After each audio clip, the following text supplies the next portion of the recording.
Shalom, bien-aimés dans le Seigneur. Bonjour et bon après-midi à tous. J'aimerais vous parler de la relation avec Dieu.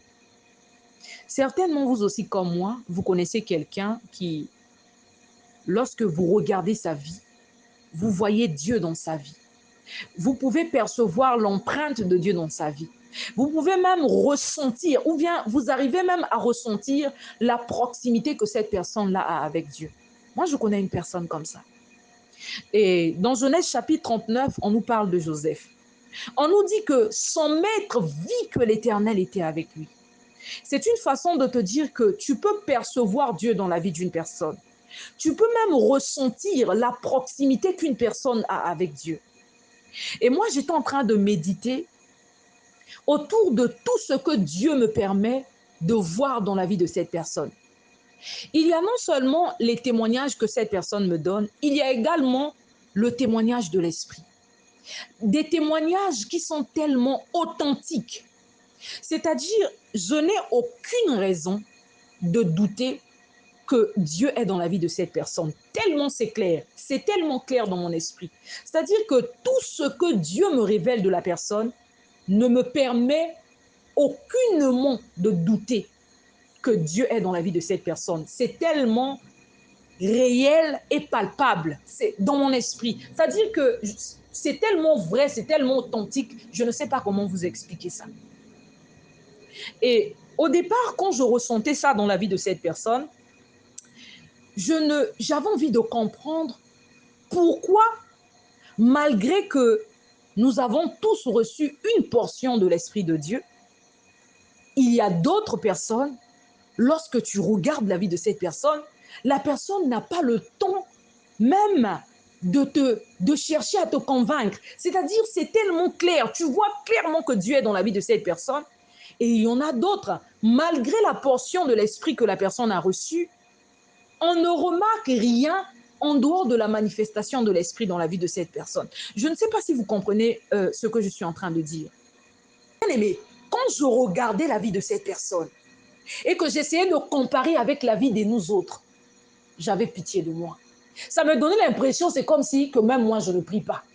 C'est-à-dire, la présence de Dieu dans sa vie est si réelle. Je vous dis que j'ai un peu expérimenté ce que la Bible nous raconte dans Genèse chapitre 20. Dans Genèse chapitre 20, on nous raconte que quand Abraham arrive à Guérar, il dit à Sarah, comme Sarah était belle, il dit, si on te demande, dis que je suis ton frère. Et Sarah aussi a dit aux gens que quand on a demandé, oh non, non, lui c'est mon frère. Et donc le roi de Guérar, Abimelech, a enlevé Sarah. Et quand il a commencé à faire ses projets, la Bible nous dit que Dieu est venu le parler en songe pour lui dire que la femme que toi tu as enlevée à son mari, c'est la femme de quelqu'un. Si tu essayes, tu verras ce qui va t'arriver. Abimelech a pris peur. Mais Seigneur, je ne savais pas. Bien aimé, Dieu s'est mêlé de l'histoire d'Abraham. Est-ce que quelqu'un réalise ça? C'est le même Abraham qui lui-même a dit à sa femme, si on te demande, bon, j'ai envie de dire, bon, quelle était la faute d'Abimelech là-dedans? J'ai envie de dire ça. Puisque Sarah avait dit que c'était une femme libre. Dieu s'est mêlé du problème d'Abraham. Bien aimé, mais quel niveau? Je peux vous dire que j'ai en quelque sorte expérimenté ça du côté de la personne dont je vous rends le témoignage. Un jour, j'en voulais à la personne. Et moi, je pensais que j'avais raison. Et là aussi, je profite pour te parler à toi. Qui, de fois, tu penses que tu as raison, tu en veux aux gens. Tu penses que Dieu est de ton côté. De fois, quand Dieu te regarde, il voit un gros bébé. Il voit une personne très immature en toi. J'en voulais à la personne. Et bien aimé, j'ai fait ma prière. Quand je dors, bien aimé, Dieu vient prouver son innocence. Est-ce que quelqu'un réalise ça? Dieu est venu prouver son innocence. Je me suis réveillée, j'ai fait « Ah !» J'ai pris mon téléphone, je l'ai écrit. Je l'ai demandé pardon. Mais je vous dis que ce n'est pas arrivé seulement une fois. C'est-à-dire, à chaque fois que je pouvais penser quelque chose ou en vouloir à la personne, je dois obligatoirement faire un rêve. Et puis, c'est sur le champ. C'est pas un an, 2 jours après, non. Très souvent, c'est sur le champ. C'est-à-dire, Dieu vient me prouver que tu as tort. Il vient défendre son enfant. Des fois, j'ai envie de dire, ah, mais Seigneur, ah, mais donc nous les autres là, donc, quand c'est son problème, tu viens prendre sa part. Moi, je voyais ça comme ça. Que Dieu prenait sa défense. Tu viens prendre la défense de ton fils. Les nous autres. Ah, les nous autres. Mais plus je côtoie la personne, plus j'ai compris pourquoi et j'ai dit que c'est normal. Bien aimé, je n'ai jamais vu quelqu'un avec autant de dévotion que la personne dont je suis en train de vous donner le témoignage. C'est-à-dire, plus je côtoie la personne, plus je comprends. Mais je me suis dit, mais c'est normal. Bien aimé, la relation avec Dieu, c'est une histoire de cœur. C'est une histoire de cœur. Ce n'est pas une histoire des rites. Le jeûne, chez nous, chaque mois d'avril, on jeûne. C'est-à-dire, nous, tout le mois d'avril, on passe en jeûne. Bien aimé, ce sont des rites. Je vais te lire la parole de Romains chapitre 2, du verset 25 au verset 29. Tu vas comprendre que Dieu a besoin de plus que ça. Dieu a besoin de plus qu'un simple rite. Est-ce que quelqu'un comprend ça? Bien aimé, on va lire dans Romains chapitre 2 du verset 25 au verset 29. La circoncision est utile si tu mets en pratique la loi. Je vais d'abord m'arrêter là. Bien aimé, la circoncision est utile si tu mets en pratique la loi. C'est quoi la circoncision?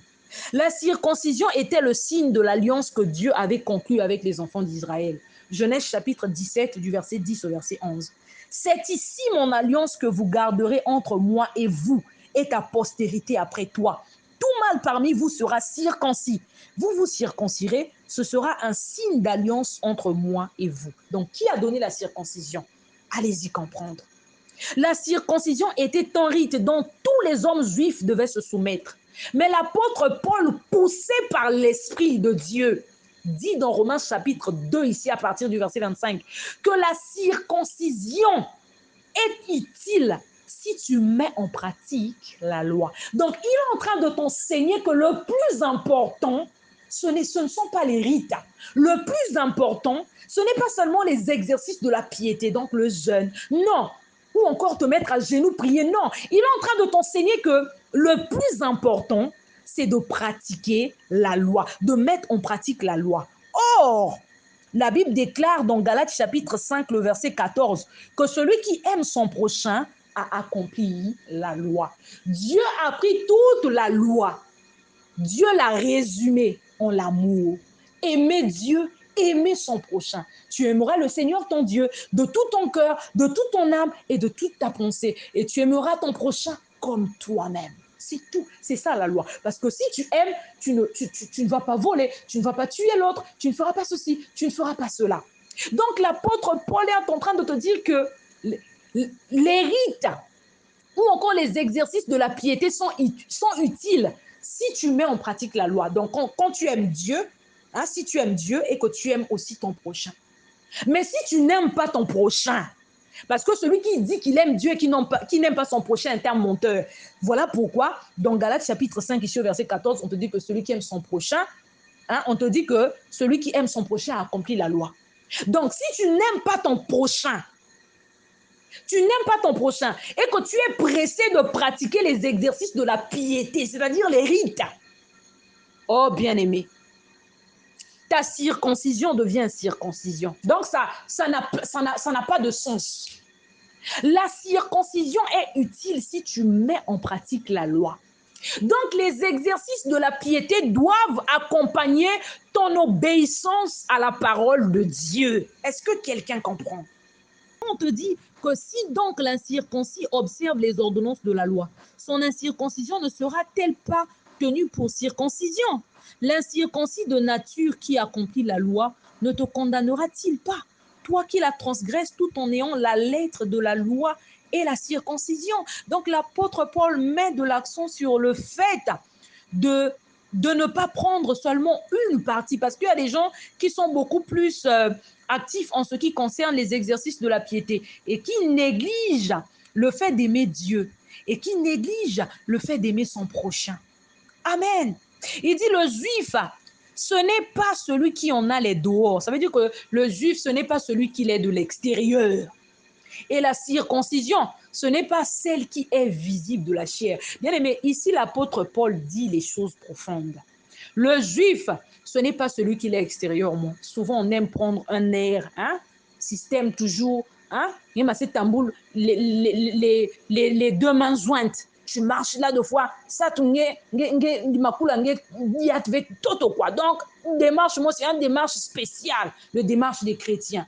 L'habillement des chrétiens, toujours, même quand il fait chaud, il faut costume. Quand on voit quelqu'un prêcher en polo ou bien en chemise, et il te dit que la circoncision, ce n'est pas celle qui est visible de la chair. Mais le juif, c'est celui qui l'est intérieurement. Je vous ai dit que c'est une histoire de cœur. Le juif, c'est celui qui l'est intérieurement. Et la circoncision, c'est celle du cœur, selon l'esprit et non selon la chair. Alléluia!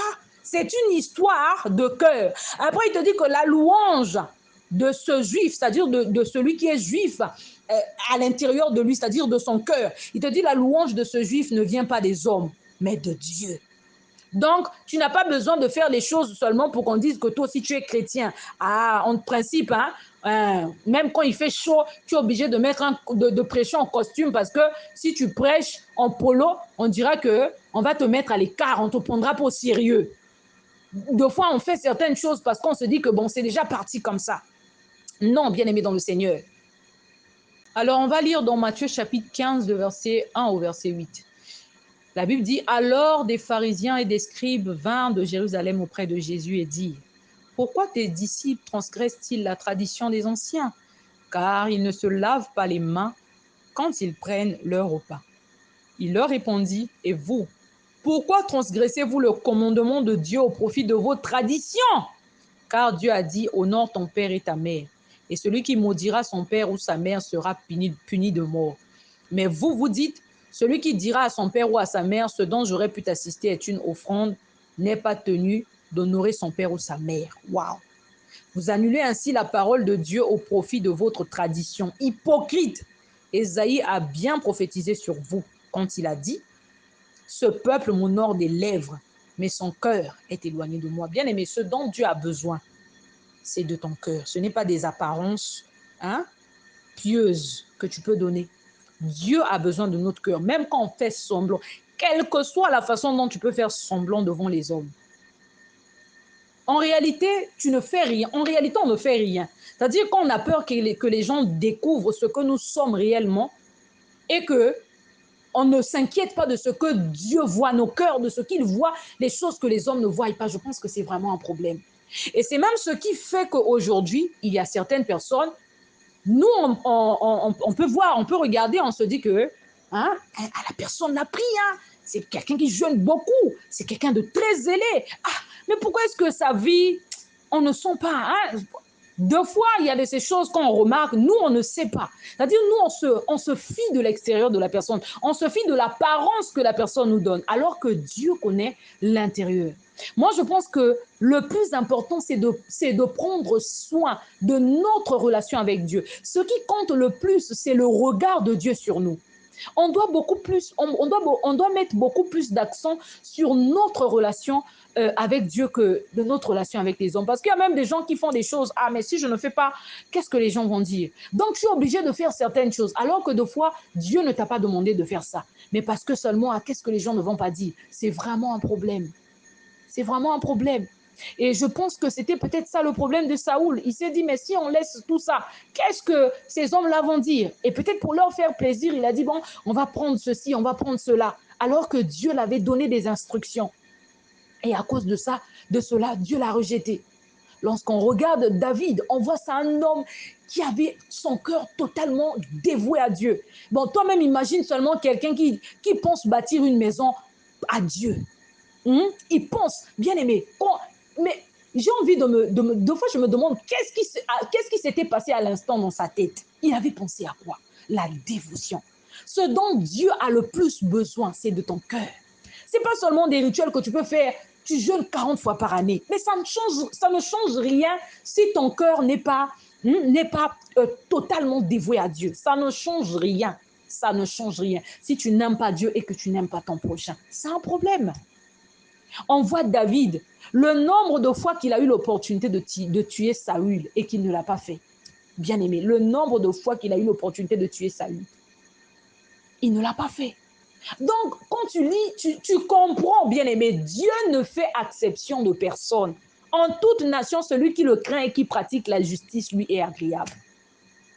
Amen. C'est une histoire de cœur. Ici, Dieu reproche, il fait des reproches aux pharisiens et aux scribes parce qu'eux, ils mettent beaucoup plus d'accent sur la tradition des anciens. Ah, on ne doit pas faire ceci. Ah, on ne doit pas dire cela. Ah, ça c'est... Mais ce n'est pas le plus important. Amen. Le Seigneur Jésus dit, hypocrite, Ésaïe a bien prophétisé sur vous. Quand il a dit, ce peuple m'honore des lèvres, mais son cœur est éloigné de moi. Dieu a besoin de ton cœur. Et ce qui peut révéler si réellement ton cœur est attaché à Dieu, c'est le fait d'aimer Dieu et le fait d'aimer son prochain. Celui qui aime son prochain a accompli la loi. Tu ne peux pas aimer Dieu et ne pas aimer ton prochain. Donc celui qui aime son prochain a accompli la loi. Amen. La Bible dit que celui qui aime son prochain est de la lumière. Amen. On doit comprendre ça, bien-aimé, que le plus important, c'est ton cœur.